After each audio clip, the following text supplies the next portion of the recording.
Les amis, nous sommes le vendredi 26 avril 2024 et au programme du jour, le torchon qui brûle entre Marlon Chito-Vera et Petro Yan, la première combattante indienne qui va faire son entrée à l'UFC très prochainement. Et puis nous sommes veille de Fight Night, alors on va forcément revenir sur l'événement du week-end, mais le premier sujet du jour, ce sera Jamal Hill.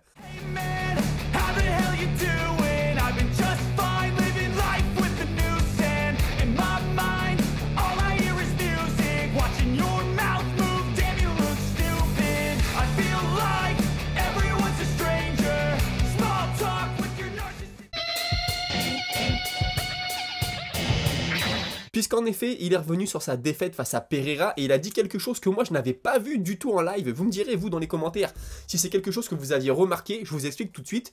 Vous avez vu le combat. Il y a ce coup qui arrive dans la coquille de Pereira. Herb Dean qui intervient tout de suite pour arrêter le combat. Et Pereira qui lui dit non, non, on continue à combattre. Et là, le combat reprend, il lui met le crochet, il le met KO. Et bah Jamal Hill, il explique qu'entre le moment où Herb Dean est intervenu et où Pereira lui a dit non, non, stop, on continue à combattre, et bah Pereira, en fait, il a continué à grignoter des centimètres. Il s'est rapproché de Hill pour se mettre à distance de points, sans que Hill ne puisse rétorquer, puisque Hill, il dit, moi, dans ma tête, le combat était arrêté, donc je me suis un peu détendu, je suis sorti de mon combat. Il dit que c'est son erreur à lui. J'aurais pas dû, je vais apprendre de cette erreur, ça ne se reproduira pas. Mais il dit du coup, bah Pereira a dit à Herb Dean, non, non, on continue. Et le temps que je me remette dans le combat, bah il était à distance, il m'a marché sur le pied, il m'a mis le crochet, je me suis écroulé. Il dit c'est comme ça, j'ai pas de commotion, je suis déjà de retour à l'entraînement, mais moi je veux absolument ce combat contre Pereira, je veux ma revanche, et la meilleure façon de l'obtenir c'est de battre Khalil Rountree d'une façon dominante qui ne laisse aucun doute sur le fait que je sois meilleur que lui. Et le journaliste, hein, c'était The Schmo, il lui dit « Ouais, mais t'as vu, Pereira, il va peut-être monter en poids lourd très prochainement. Est-ce que tu vas pas être un peu juste niveau timing ?» Et il dit « C'est pas grave, s'il faut que j'aille le chercher chez les poids lourds, j'irai le chercher chez les poids lourds. » Alors moi, très personnellement, est-ce que l'UFC donnera une revanche à Hill chez les poids lourds? J'y crois très peu, il y a beaucoup de gros noms chez les poids lourds, il y a beaucoup de très belles affiches à faire entre Pereira et certains poids lourds, hein, s'il devait finir par monter. Donc Jamal Hill contre Pereira chez les poids lourds, j'y crois pas beaucoup. Vous me direz ce que vous en pensez, mais je pense que ça va être compliqué pour lui. La meilleure façon d'avoir sa revanche contre Pereira, c'est de rester chez les lourds légers, de prier pour que Pereira reste chez les lourds légers, qu'il garde sa ceinture et puis qu'il puisse de nouveau s'affronter. Et hier, je vous parlais d'Aljamain Sterling qui se verrait bien affronter Evloev. Et ben, il est revenu lui aussi sur sa performance à l'UFC 300.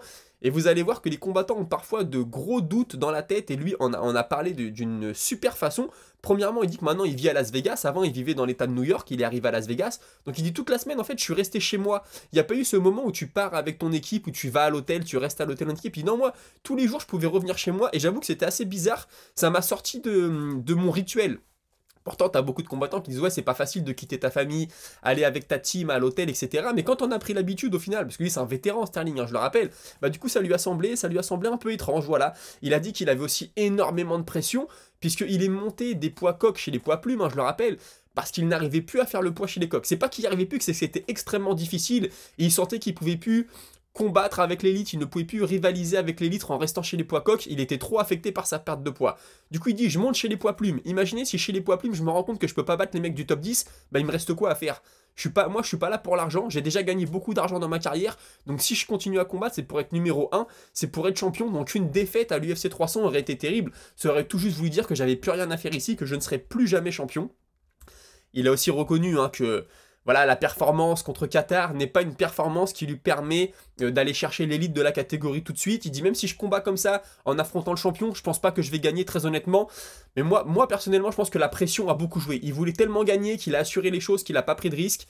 Et puis le résultat est celui qu'on connaît. Et puis bah, il a dit hein, ce qu'on a déjà dit hier, qu'il se verrait bien affronter Evloev. Et qui pourrait peut-être aussi affronter Ortega, qui a un plus gros nom, c'est vrai, qui sort d'une belle performance contre Rodriguez, donc l'avenir nous le dira. Mais les doutes de Sterling, ça m'a fait plaisir qu'il en parle, parce qu'en plus il a une image un peu bling-bling, voilà, l'argent, les gros colliers, les grosses chaînes, mec qui a confiance en lui. Et puis là, il s'est un peu plus ouvert en expliquant que non, lui aussi avait beaucoup douté, qu'une défaite aurait pu signifier la fin de sa carrière.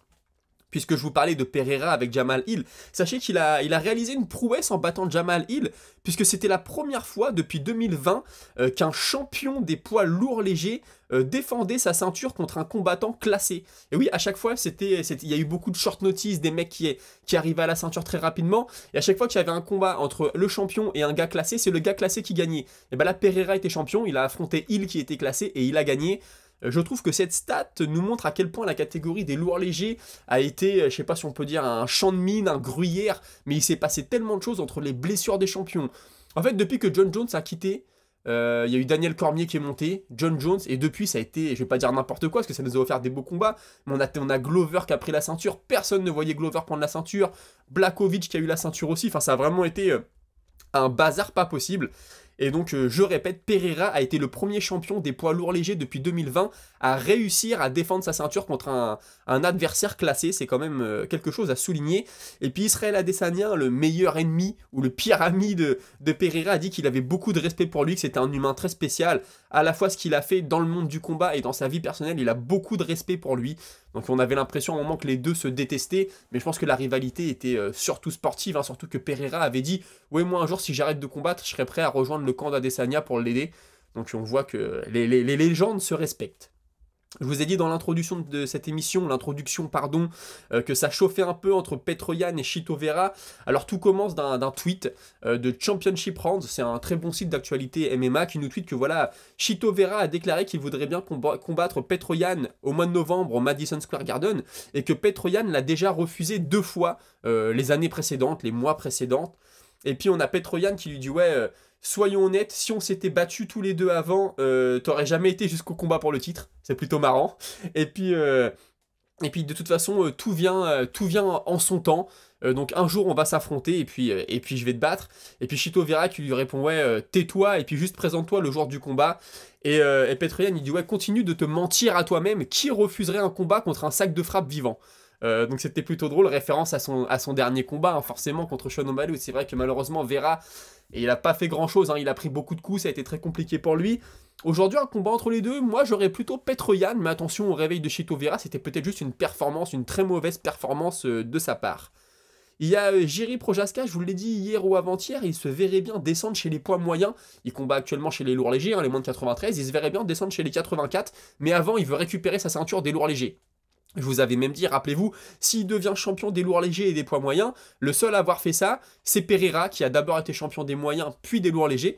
Donc ce serait très beau. Et il y a le champion des poids moyens, Dricus du Plessis, qui s'exprimait. Il dit, moi je pense que Procházka, il doit descendre chez les poids moyens. Il dit, on s'est croisés, j'ai vu son poids quand on s'est croisé au Performance Institute, et franchement, il est plus léger que moi dans la vie de tous les jours. Donc je pense qu'il peut descendre et que ce serait un bon choix pour sa carrière. Donc pourquoi pas, est-ce qu'on verra Pereira chez les poids moyens un jour?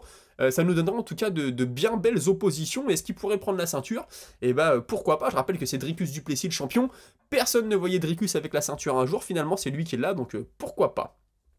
Et moi je trouve quand même que la grosse actualité du jour, c'est John Jones, qui est de retour à l'entraînement. Je vous le rappelle, hein, il s'était blessé à l'épaule, et il était censé combattre au Madison Square Garden, chez lui à New York. Il a été blessé, on l'a vu, il a pris beaucoup de poids depuis, hein. On disait ouais, c'est pas un super poids lourd John Jones, bah, je peux vous dire que depuis qu'il était blessé, je vous avais montré des photos, il avait des bonnes joues et un bon ventre de poids lourd. Là il est de retour à l'entraînement, donc je pense que ça va pas être pour tout de suite, hein. À mon avis. Est-ce qu'il peut revenir au mois de novembre au Madison Square Garden, 1 an plus tard? Je ne sais pas, on arrive au mois de mai, ça nous laisse... ça va être... Moi je pense que ça va être un petit peu compliqué, peut-être pour l'événement de fin d'année, ça dépend comment va se remettre son épaule, parce que là je pense qu'il est de retour, mais il fait pas de sparring, hein, il doit commencer seulement à bouger. Et j'ai vu qu'il y a eu des commentaires comme quoi, ouais, pourquoi tu vas pas tout de suite prendre Thomas Spinal au lieu de prendre Stipe Miocic, etc., etc. Et John Jones, il avait répondu, oui, vous n'avez pas encore compris. Alors il fait une réponse de politicien. Il dit, vous n'avez pas encore compris au fil de ma carrière que je suis capable de tout, et même avec un retour de terribles blessures, je suis capable de battre le GOAT des poids lourds. Donc soi-disant, battre Stipe Miocic est plus dur que de battre Thomas Spinal. Bon, vous me direz, Aspinall et Miocic ne se sont jamais affrontés, on ne sait pas qui est le meilleur. Mais quand même, aujourd'hui, dans la forme du moment, je pense que le combat contre Aspinall est beaucoup plus risqué pour John Jones que celui contre Miocic. Et Jones qui arrive, grâce à une pirouette, à nous expliquer qu'en fait, battre le GOAT des poids lourds est plus compliqué que battre Thomas Aspinall, qui est l'actuel champion intérim. C'est bien joué de sa part, mais bon. John Jones est de retour à l'entraînement, et je pense que c'était quand même la grosse information du jour. On a Michael Chandler qui est ultra critiqué, hein, parce qu'il a attendu pendant 2 ans Conor McGregor, il aurait pu combattre. En fait, c'est même pas des critiques, il y en a beaucoup qui pensent qu'il a fait une erreur, qu'il a perdu son temps, que ça se trouve le combat contre Conor n'arrivera pas, même si aujourd'hui c'est officiel que Conor va se blesser, et que du coup il aura jamais attendu, et il va jamais combattre, pardon, qu'il aura attendu pour rien, qu'il aurait pu faire de l'argent en attendant. Et je vous rappelle que Chandler a dit qu'il avait réussi à faire le million, même sans combattre, en lançant des business, etc. Et il dit en gros que tous ces gens-là, soit ils se trompent, soit ils sont malhonnêtes, soit ils mentent. Il dit, dans ma situation, tout le monde aurait attendu Conor McGregor, tout le monde aurait attendu 2 ans. Alors c'est vrai que dans sa situation, à lui, à l'âge qu'il a, il est tout proche de la retraite, il y a de fortes chances que ce soit son dernier combat contre Conor McGregor. Il a une grosse carrière, je le rappelle, avant l'UFC c'était quelqu'un, Michael Chandler, sacrée carrière au Bellator, il a fait de l'argent dans la cage et en dehors dans la cage. Donc ouais, pourquoi pas attendre McGregor, c'était peut-être pas si bête pour quelqu'un dans sa situation.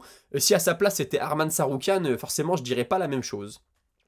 On a Ronda Rousey qui est revenue sur sa fin de carrière, hein, sa défaite contre Holly Holm, mais puis sa défaite contre Nunes, et elle a allumé un peu le monde du MMA, surtout les journalistes et surtout Joe Rogan.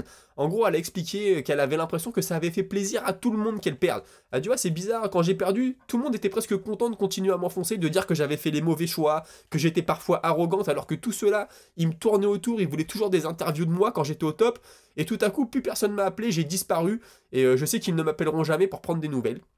Alors ça c'est quelque chose, on le sait, hein, quand t'es au top, quand t'es numéro 1, tout le monde te veut en interview, etc. etc. Puis quand tu commences à perdre, bah t'es moins intéressant, le monde continue à tourner sans toi, le business continue à tourner, et Ronda Rousey apparemment en a fait les frais. Avant de parler des événements du week-end, un petit mot quand même de Cowboy Cerrone, vous le savez, il a pris sa retraite du monde des sports de combat, il n'a pas été épargné, lui il combattait beaucoup, c'était un combattant très actif, il a pris beaucoup de coups, et bah il s'est lancé dans le rodéo, il monte des buffles, donc je sais pas si c'est le meilleur choix pour préserver ta santé. Et il monte surtout je sais pas si on dit il monte comme les chevaux, mais le buffle le taureau, quoi, de Dana White, il en possède un, et c'est Cowboy Cerrone qui est dessus. Et Cowboy Cerrone, il s'est blessé, il a besoin d'une surgerie, d'une opération, il s'est complètement arraché le biceps, hein, à 100%. Donc mauvaise nouvelle pour lui, moi je pensais pas, je sais qu'il aimait le sport hardcore, les sports extrêmes, Cowboy Cerrone, je pensais qu'il ferait de la plongée, du saut en parachute, de la motoneige, etc. Non, il a pris le truc où il peut encore plus se blesser, c'est-à-dire monter sur un taureau et puis essayer de rester dessus le plus longtemps possible. Donc je pense que lui, il est bien accro à l'adrénaline et puis j'espère qu'il va bien se remettre de son biceps.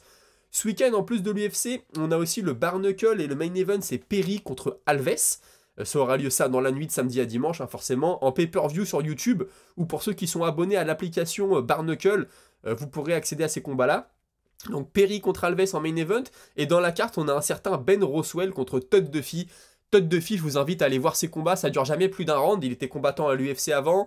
Je crois qu'il a fait une apparition au Dream ou au Pride, je ne sais plus, mais c'est tuer ou être tué au premier round. On l'a jamais vu dépasser le premier round, si je dis pas de bêtises, ou peut-être une fois dans sa carrière, mais allez voir, ça peut être très bien. Maintenant au Barnacle, j'ai peur que ça lutte en fait. Des fois t'as des gros cogneurs qui arrivent au Barnacle, des poids lourds, tu te dis oh là ça va être un bain de sang, et les mecs en fait évitent le combat debout et vont beaucoup... Ah non, Barnacle c'est de la boxe, excusez-moi, je dis n'importe quoi.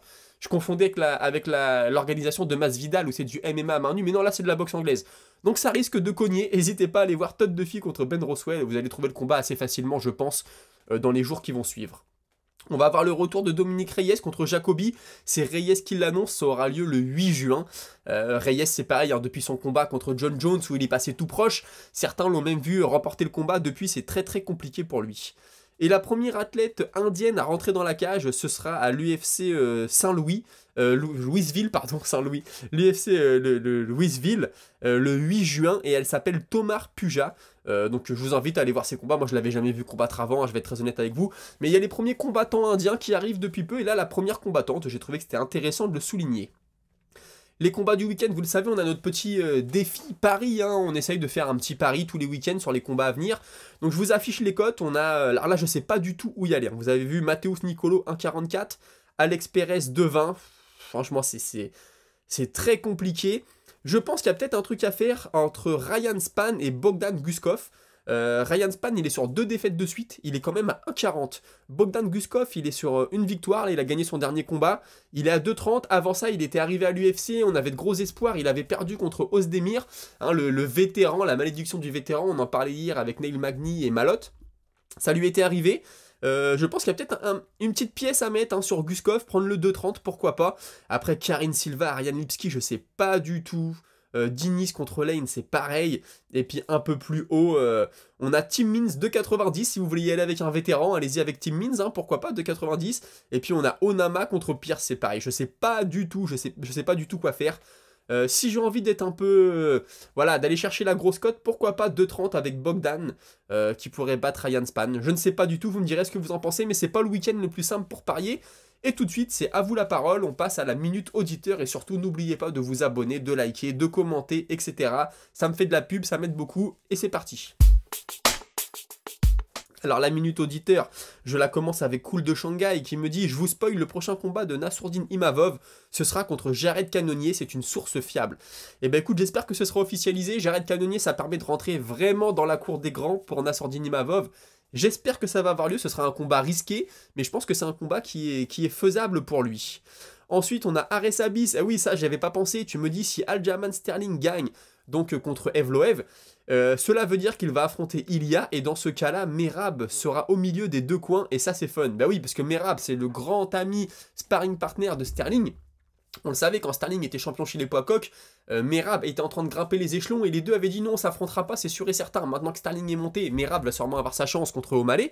Mais surtout, Topuria et Merab, ce sont deux Géorgiens et ils sont très amis aussi. Donc je sais pas, son cœur va balancer entre les deux, ça c'est sûr et certain. Donc affaire à suivre. Ensuite, on a Tino Fernandez qui me dit « On a un combat qui pourrait avoir lieu entre O'Malley et Garcia. Pour les puristes, c'est l'enfer, mais ça risque d'être l'un des plus gros combats médiatiques de l'année. Et Sean O'Malley deviendrait à coup sûr la star de l'UFC niveau notoriété et on se rapprocherait de McGregor niveau engouement mondial. » Là, t'as pas tort. Et tout ça... sans gagner, alors s'il gagne ce serait fou. Et oui, alors ça j'en ai pas parlé cette semaine, je voulais en parler un peu la semaine prochaine, mais du coup on va l'aborder.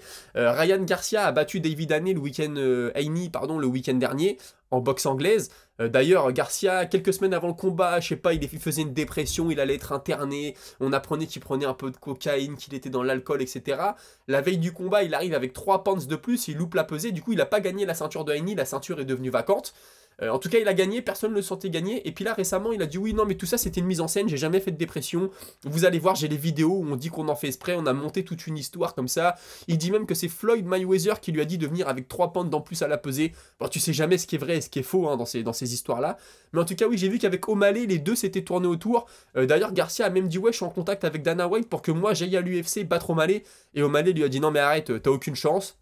On sait que O'Malley est tenté par la boxe anglaise. Je serais déçu que ça se fasse tout de suite, hein, pour être honnête.